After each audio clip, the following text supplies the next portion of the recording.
పూర్వం ఒకానొక శౌనకాది మహామునులు కొందరు నైమిషాధాన్యమున కూడి ఉన్నవారై సూత మహామును చూచి ఇట్లడిగిరి. ఓ మహాత్మా, ఏ వ్రతము చేసినా ఏ తపస్సు చేసినా కోరిన ఫలమును సిద్ధించునో ఆ యొక్క వ్రతమును వివరించుడని వేడిన వారయ్యను. అందులో ఆ యొక్క సూత మహాముని ఇట్లు చెప్పునారంభించను. ఓ ఈ పూర్వం ఒకప్పుడు నారదుండు శ్రీ మహావిష్ణువును ఇదే విధంగా కోరగా శ్రీమన్నారాయణుడు ఆనతిచ్చిన విషయం మీకు చెప్పేదని సుతల వారు చెప్పనారంభించను. పూర్వం ఒకప్పుడు నారదుండు సకల లోకములు తిరుగుచు మార్గదేశమున భూలోకమునకు వచ్చిన వాడయ్యను. నారదుండు భూలోకమున మానవులు పడుతున్న కష్టమును చూచి వారలకు ఆ కష్టమును ఎట్లు తొలమునని ఆలోచించుచు విష్ణులోకమునకు వెళ్లిన వాడయ్యను. నారదుండు విష్ణులోకంలో చతుర్భుజుడని తెల్లని శరీర ఛాయ గలవాడగు శంఖము చక్రము గద పద్మం లాంటి మొదలగు అలంకార రూపుడగు శ్రీమన్నారాయణుని చూచి ఇట్లు ప్రార్థించిన వాడయ్యను. ఓ మహాత్మా, మనసుతో ఊహించుటకు గాని వాక్కుతో వివరించి చెప్పుటకు శక్యం కాని అతీతమైన రూపం కలవాడా, ఆది మధ్యాంతరహిత భక్తుల బాధలు తొలగించేటి శ్రీమన్నారాయణ నీకు భక్తితో నమస్కరించుచున్నానని వేడిన వాడయ్యను.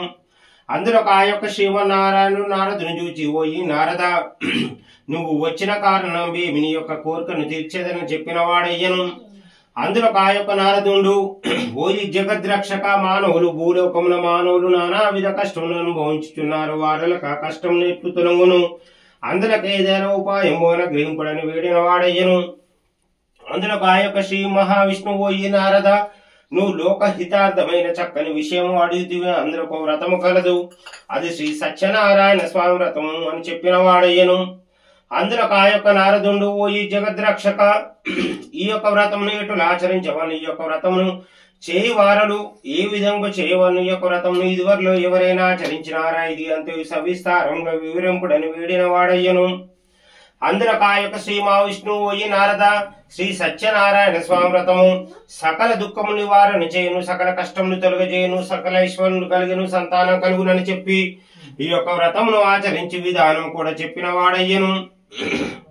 ఈ యొక్క వ్రతమును వైశాఖ మాసమందు గాని, మాఘ మాసమందు గాని, కార్తీక మాసమందు గాని ఆచరించవలను. కష్టములు సంభవించినప్పుడు గాని, దారిద్ర్యంతో బాధపడుతున్నప్పుడు గాని ఎల్లవేళలా ఈ యొక్క వ్రతం ఆచరించడం మంచిది. ఏదైనా వివాదం కలిగినప్పుడు శ్రీ సత్యనారాయణ స్వామి వ్రతం ఆచరించు ఆ యొక్క వివాదం తప్పక జయప్రదమగును. ఈ యొక్క వ్రతము పౌర్ణమి తిథి గాని, ఏకాదశి నాడు కానీ, రవిశంక్రమ దినమునందు కానీ ఆచరించవలను. ఈ యొక్క సత్యనారాయణ స్వామి వ్రతం చేయవారులు సూర్యోదయంకు ముందే నిద్ర లేచి కాలకృత్యం నెరవేర్చుకొని మంగళ స్నానం ఆచరించి స్వామిని నిశ్చల భక్తితో పదే పదే మనసున స్మరించుకునవలెను. మధ్యాహ్న కాలంన కూడా కర్మానుష్ఠానం నెరవేర్చుకొని సాయంత్రంన మరలా స్నానం చేసి రాత్రి ప్రారంభ కాలంన ఈ యొక్క వ్రతం ఆచరించడం మంచిది. ముందుగా ఈ యొక్క వ్రతం చేయవారులు ముత్య ముగ్గులు పెట్టి దానిపై నూతన వస్త్రం పరిచి దానిపై కలశం ఉంచవలను. కలశమును వెండితో కాని, రాగితో కాని, తుదకు ఇత్తడి లేదా మట్టితో కాని ఉంచవలను. దానిపై శ్రీ సత్యనారాయణ స్వామి యొక్క ప్రతిమనుంచవలను. ముందుగా విఘ్నేశ్వరుని పూజించవలను. అటు పిమ్మట బ్రహ్మ విష్ణు మహేశ్వరుని పూజించవలను. అటు పిమ్మట నవగ్రహములు నక్షత్ర గణములు పూజించవలను. ఈ యొక్క వ్రతం చేయవారులు బంధువులను బ్రాహ్మణులను పిలుచుకొని చేయవలను. అరటి పండ్లు, ఆవు పాలు, నెయ్యి, శర్కర, బెల్లం, గోధుమలు అన్ని సమానంగా చేర్చి స్వామికి నైవేద్యం సమర్పించవలను. ముందుగా కథను శ్రద్ధగా విన్న పిమ్మట స్వామికి మంగళ గీతములు ఆలపించవలను. అటు పిమ్మట స్వామి యొక్క తీర్థ ప్రసాదం భక్తి శ్రద్ధలతో గ్రహించవలను. అటు పిమ్మట బంధువులతోడను బ్రాహ్మణులతోడను కలిసి భోజనం చేయవలను. అటు పిమ్మట బ్రాహ్మణులకు యథాశక్తి దక్షిణలిచ్చి వారి యొక్క ఆశీర్వాదం గైకొనవలను. ఈ విధంగా చేసిన శ్రీ సత్యనారాయణ స్వామి ప్రీతిపాత్రుండగనని ఓ ఈ ముని శ్రేష్ఠులారా, ఈ విధంగా శ్రీమన్నారాయణుడు నారదుని చెప్పిన విషయం మీకు చెప్పితనని సూత్ర వారు చెప్పెను. ఇది ప్రథమో అధ్యాయము సమాప్తము.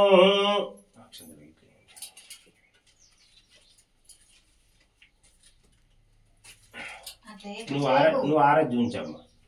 నువ్వు దేవునికి ఆరోగ్యం గంట ఉందా, చిన్న గంట ఉందా, నువ్వే చేసుకుంటా. నువ్వు కొబ్బరికాయ కొట్ట.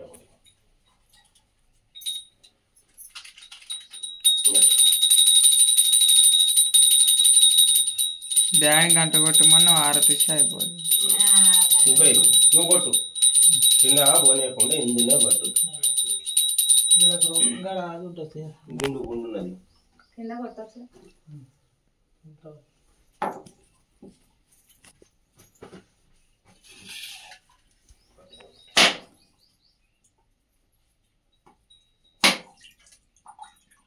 ఇక్కడ ఎక్కువ కొబ్బరికాయలు హోల్సేల్ షాప్ అన్నా ఎంత కొట్టించారు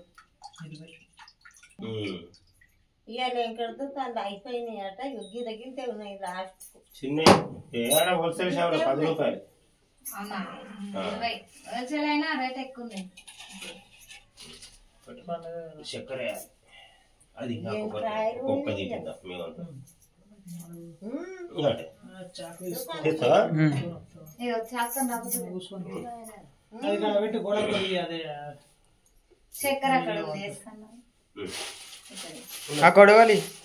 దినంలో తన ఇంటిలో నిద్రించిన వాడయ్యను అంతటా ఒక కట్టెలెమ్ముకుని వాడు మరునాడు ప్రాప్తకాలంలో లేచి కాలకృత్యం నెరవేర్చుకొని మంగళ స్నానం ఆచరించి ఆ యొక్క బ్రాహ్మణుడు చెప్పిన శ్రీ సత్యనారాయణ స్వామి వ్రతము ఈ రోజు చేశానని స్వామికి నమస్కరించి తన యొక్క కట్టెల మోపును తన భుజంపై పెట్టుకొని పట్టణంలోకి బయలుదేరిన వాడయ్యును అంతటా యొక్క కట్టెలమ్మవాడు ఆచరించమని చెప్పి వారికి నూతన వస్త్రం ఇచ్చి వారికి మధ్యాహ్న భోజనాలు చేయించి తాంబూలం ఇచ్చి వారికి పూర్వదినం కంటే రెట్టింపుదనం ఇచ్చిన వాడయ్యను అంతటా ఆ యొక్క వైశ్యులిద్దరూ ఆ యొక్క చంద్రకేతు రాజులకు నమస్కరించి తన నగరమునకు పోయిటకు బయలుదేరిన వారయ్యను ఇది 3వ అధ్యాయం సమాప్తం అక్షంతలు పసుపు వేసి ఇద్దరు ఆరాధించండి దేవునికి మీరు ఒకటి కొట్టండి మా కొబ్బరికాయ లాస్ట్ కొబ్బరికాయ మీ కొడుకుతో కొట్టిస్తాను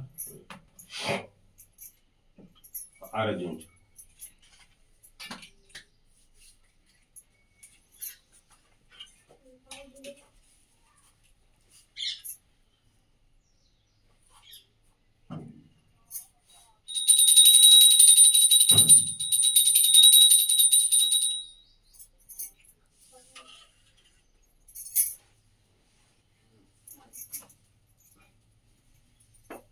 అగరబత్తులు ఏడున్నాయి తమ్ముడు 2 ముట్టి తర్వాత ముట్టి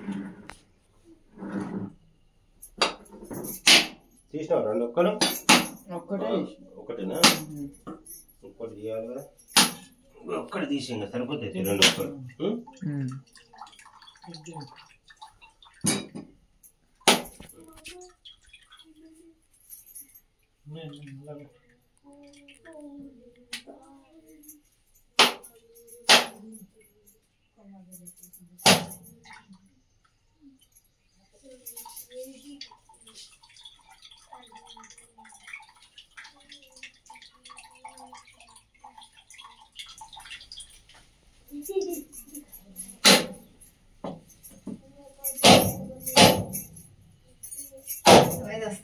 కొట్టు ఇంకా దెబ్బ కొట్టు లేకుండా కొట్టు రాయడా ఇంకా కొట్టు అది కొత్త కాయనా కానీ కొట్టు ఇంకా దెబ్బ కొట్టు గట్టిగా కొట్టు అన్న కింద పెట్టేసి కొంచెం చక్కెర అన్న కుంకుమ పెట్టాలి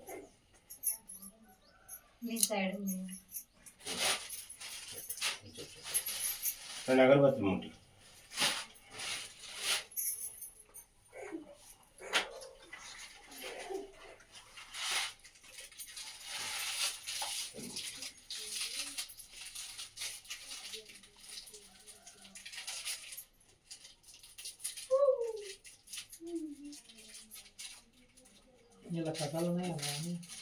అందరూ చేసుకోరు చేసుకుంటారు కానీ చేసుకుంటే మంచిది శివరాత్రి రోజు అది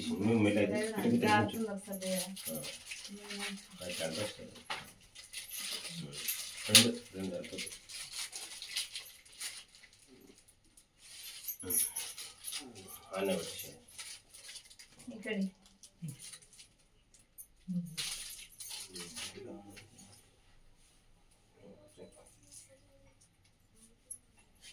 కొమ్మరవేలు కాడ అగ్నిగుండాన్ని ఉంటాయచ్చు పోతారు ఏమన్నా నైట్ పోతుర్రా జాగారం అన్నేనా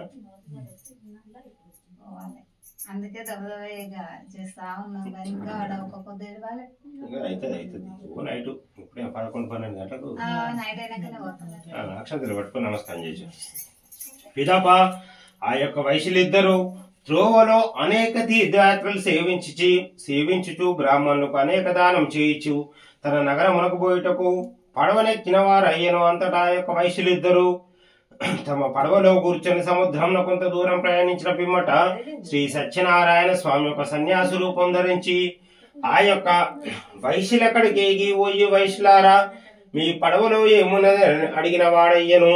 అందులో ఆ యొక్క వైశ్యులు ఇద్దరు ధన గర్వంతో పరిహాసంగా నవ్వుతూ, ఓ ఈ సన్యాసి, మా పడవలో ఏమున్నది నీకెందుకు?